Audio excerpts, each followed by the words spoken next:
आज की सुबह आप किसी से मिलने से पहले प्रभु से मिलो। आज किसी को देखने से पहले प्रभु को देखो। आज किसी से बात करने से पहले प्रभु से बात करो। आज किसी को ढूंढने से पहले प्रभु के राज्य और धर्म को ढूंढो। आप सभी को जय मसीह की आज के इस नए दिन में आप सभी का स्वागत करते हैं। हम आशा करते हैं कि आप सभी प्रभु की कृपा से अच्छे होंगे। तो चलिए दिन की शुरुआत करने से पहले वचन की ओर ध्यान देंगे। वचन संहिता 55वां अध्याय 22 वचन।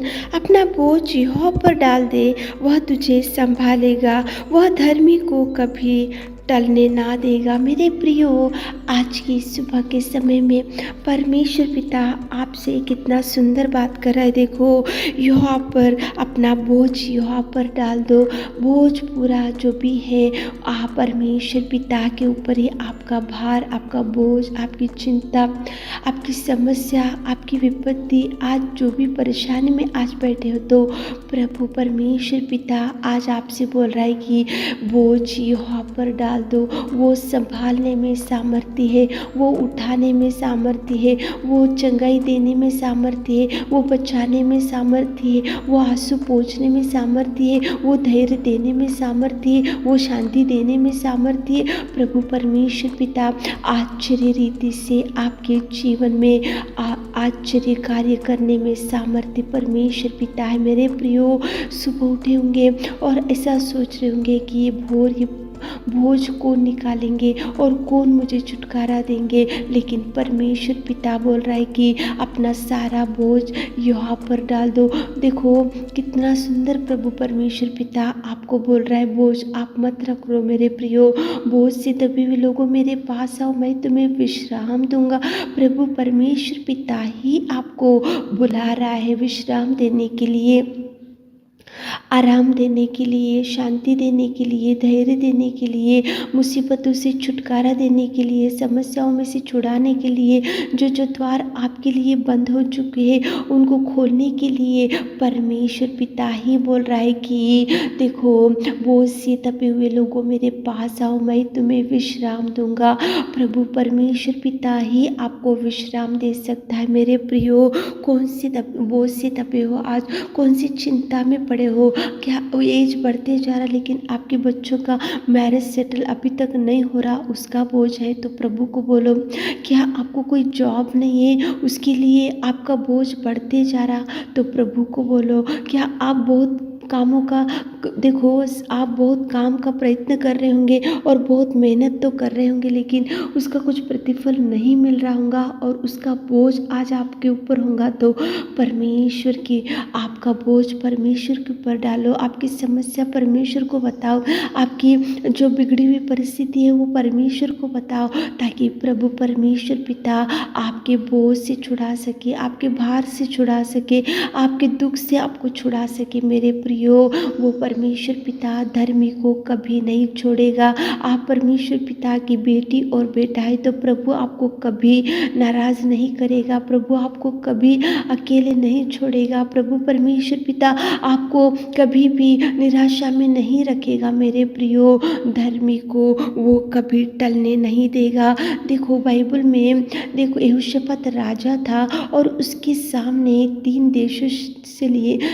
देशों से युद्ध करने के लिए आए थे, मोयाबियों, अम्मोनियों और मुन्नियों।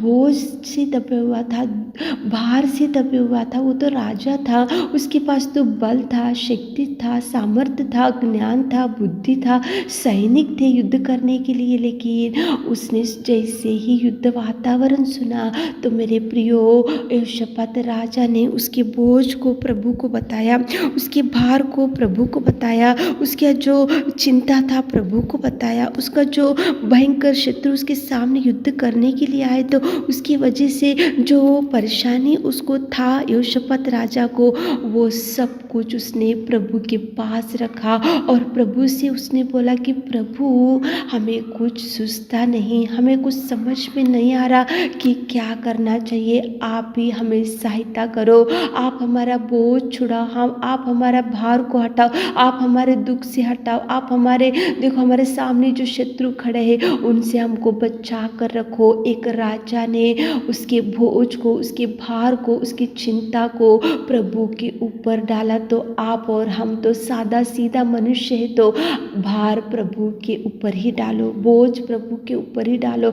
राजा तो यहोशापात तो राजा था, उसके पास तो बल, शक्ति, धन, संपत्ति, ज्ञान और सब कुछ था, लेकिन जैसे ही उसने सुना युद्ध वातावरण है, 3 देशों से युद्ध करने के लिए उसके सामने खड़े थे, तो उसने सोचा ये बोझ, ये भार, मेरा दुख, ये मेरी समस्या, ये तूफान, ये विपत्ति, ये मुसीबत परमेश्वर पिता ही मुझे हल्का करेगा। इसलिए यहोशापात राजा प्रभु की सहायता मांगा, इसलिए परमेश्वर पिता ने, वो धर्मी था इसलिए प्रभु ने उसको टलने नहीं दिया, प्रभु ने उसको हारने नहीं दिया, प्रभु ने उसको डूबने नहीं दिया, प्रभु ने उसको नष्ट नहीं किया। और प्रभु परमेश्वर पिता ने उसका बोझ हल्का किया, उसका भार हल्का किया और युद्ध में शत्रु को परमेश्वर ने मारा और उनको बचा कर रखा। मेरे प्रियो, आज कौन से बोझ में हो? तो राजा था यहोशापात, लेकिन उसका बोझ, उसकी चिंता, उसका भार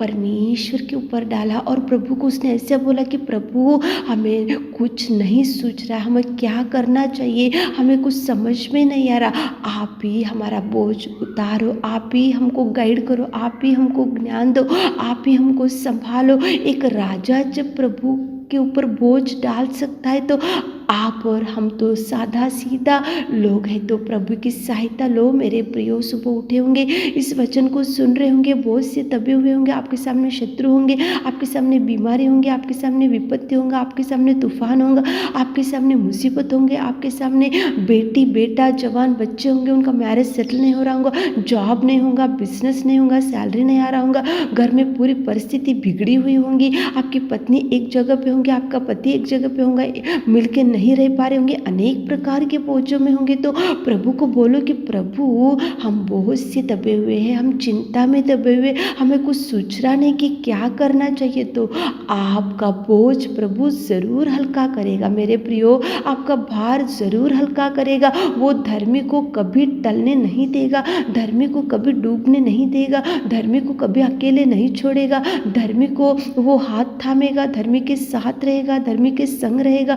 यहोशापात राजा ने जैसे ही उसके भार को, उसके बोझ को प्रभु को बताया, तो उसी घड़ी वो शत्रुओं को हटा दिया, उनके बोझ से उनको छुड़ाया, प्रभु ने शांति दिया, खुशियाँ दिया और परमेश्वर ने यहोशापात राजा के बोझ, भार को निकाल दिया और धर्मी को कभी टलने नहीं दिया। मेरे प्रियो, सुबह उठे होंगे तो प्रभु से प्रार्थना करते हुए दिन की शुरुआत करो। प्रभु को बोलो कि प्रभु, मेरा ये बोझ है, आपके ऊपर मैं डाल रही हूँ, तो प्रभु संभालेगा। प्रभु कभी धर्मी को टलने नहीं देगा। मेरे प्रियो, प्रभु की ओर देखते हुए दिन की शुरुआत करो, प्रार्थना करते हुए दिन की शुरुआत करो, प्रभु से अगुवाई लेते हुए दिन की शुरुआत करो, ताकि प्रभु आपको भरपूरी दे सके। आमीन। हे मेरे खुदावंत प्रेमी परमेश्वर पिता, कितना सुंदर आपने बात किया पिता। धर्मी को कभी आप टलने नहीं देने वाले परमेश्वर, हमारे प्रिय भाई बहनों को टलने ना दीजिए पिता, उनके संग जाइए, उनके साथ रहिए मेरे खुदा। आज दिन भर के सारे आशीषों से हमारे प्रिय भाई बहनों को भर दी। छोटी सी प्रार्थना